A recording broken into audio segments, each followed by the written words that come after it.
All right, Professor. 1, 2, 3, 4, 5. And these are my cards. We've got card 1, card 2, card 3, card 4, and we got card 5, 6, and 7. All right. So, good morning, everyone. Thank you for taking the time to sit with me and go through my presentation. Now, imagine getting a check from the government every single month, no matter how much money you make and whether you have a job or not. At first, it sounds like it might be a great way to help people and to fight poverty.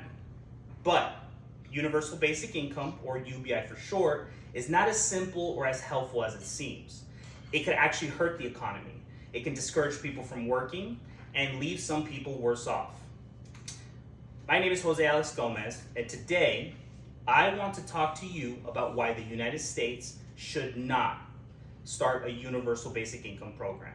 Even though the ideas sound good, it could cost too much, it could reduce motivation to work, and to take away help from people who need it most.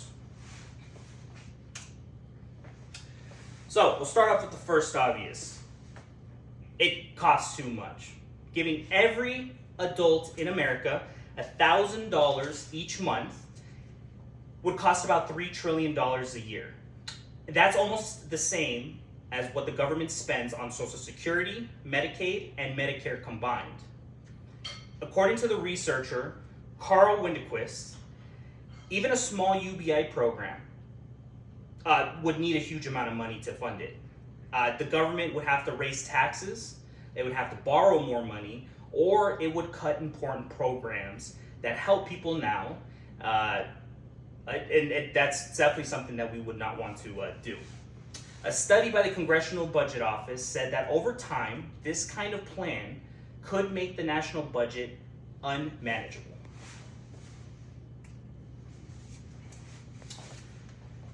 Now, also, giving that much money out could make the prices go up. When people have more money to spend, but there aren't more products available, things cost more. This is what we call inflation. So Martin Ford, in his book, The Rise of the Robots, warns that UBI could cost people millions in inflation. It could stagger people's growth, especially low-income families who already struggle to afford basic needs. Reports from the Roosevelt Institute support this concern, saying inflation could grow if demand goes up and supply doesn't. Inflation especially hurts people on fixed incomes like retirees, and those people just can't keep up. They can't earn any more money. Now, some supporters say UBI could replace other programs and and make things simpler, but that can be a problem too. If UBI replaces help for the elderly, people with disabilities, and those that have health problems, they might not have enough support. Economists Hoynes and Rothstein say that UBI could make our safety net weaker because it doesn't focus on people who have the greatest needs. In fact, they show that targeted programs like food stamps and housing aid actually provide more real support than one flat payment could. And some services just provide money. They also provide caseworkers, counseling, and other services. And taking those away could make a lot of people feel more isolated or unsupported, especially those dealing with mental health or addiction challenges. Now let's talk about how UBI affects work. With UBI, people get money no matter what. There's no rule that says you have to work or even look for a job. Now there was a study, the Seattle-Denver Income Maintenance Experiment showed that when people received money without working, they worked fewer hours. And also another research done by Banjari, Nihas, and Suri shows that this can happen in both rich and poor countries. That may sound like freedom, but if fewer people work, our economy slows down and we lose a lot of productivity.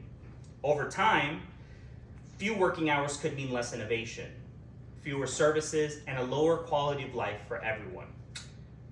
And there's another problem. If fewer people work, the government collects less money in income taxes, but it still has to pay for UBI. During a recession, when the economy is already struggling, UBI could even be harder to afford. Now, the CBO warned that UBI could seriously hurt the federal budget. If it continues for a long time, in other words, UBI make it harder for the government to respond in an emergency. Now, another issue with UBI, it also doesn't consider how different places have different costs of living. In some small towns, like say rural Nevada, $1,000 could cover rent and groceries. But in a big city like New York or San Francisco, it barely helps. Giving everyone the same amount sounds fair, but it doesn't work the same for everyone. People living in expensive areas would still struggle. And people living in low-cost areas might not need the full amount. And what about people who are already wealthy? Well, UBI gives them money too, even though they don't need it. The money could be better spent helping people who are really struggling.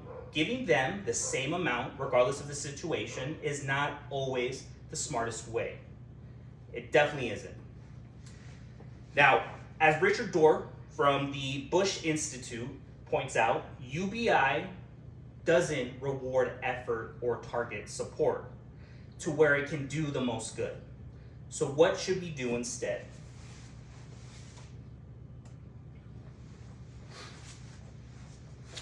We can improve programs we already have. The Earned Income Tax Credit helps low-income workers and encourages them to keep working. There's job training programs. Those can help people learn new skills for new types of jobs, especially as technology changes those jobs. Raising the minimum wage in areas can also help people earn enough to live. The McKinsey Institute says these options like retraining and targeted wage support can help people more than UBI. These targeted strategies cost less and are more flexible in addressing individual needs. Now, another benefit of programs like these is that they build community involvement. When people take part of job training or local employment initiatives, they connect with others and get support beyond a paycheck. They're part of a system. And it values their effort and it helps them grow. That's something that UBI cannot provide because UBI is passive. It gives money, but it doesn't engage or inspire. These ideas still help fight poverty and inequality, but it also encourages people to work and participate in the economy. So, to sum it all up, UBI is a nice idea, but it's not realistic. It would cost too much, could make prices go up, and discourage people from working. And it might take away support from people that really need it. The idea sounds fair, but the results might actually create more problems than it solves.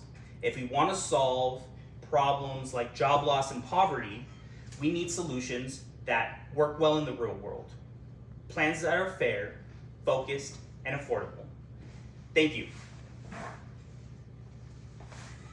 Good job. All right, so here we go. These are my people. 1, 2, 3, 4, 5. Thank you for a great semester, Professor.